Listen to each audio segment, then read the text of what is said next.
வணக்கம். இப்போ என்ன ரெசிபி பண்ண போகிறேன்னா, சௌச்சோ கேரட்டு குடமிளகா போட்டு கூட்டு.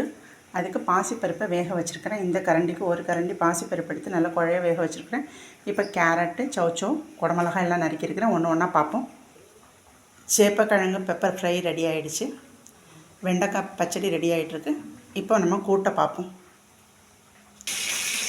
நெய்யில் ஜீரகம், கருவேப்பிலை, இப்போ குடமிளகாயை சேர்த்து வதக்கிக்கலாம். பருப்பில் கேரட்டு, சௌச்சோ சேர்த்துக்கலாம். தேவையான அளவு உப்பு, தேங்காய், பச்சை மிளகாய், ஜீரகம் மிக்சியில் அரைச்சி சேர்த்துக்கலாம். காய் வேகட்டும், வெந்த பிறகு காமிக்கிறேன்.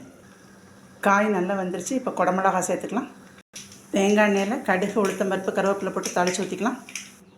ஃபைனலாக ஒரு ஸ்பூன் தேங்காய் எண்ணெயும் மல்லித்தலையும் சேர்த்துக்கலாம். இப்போ சொரக்காய், கேரட், குடமிளகா போட்ட கூட்டு ரெடி. சௌச்சோ கேரட் குடமிளகா கூட்டு ரெடி. இன்றைக்கி நம்ம வீட்டு நாராயணனுக்கு தளிகை இதுதான். நன்றி.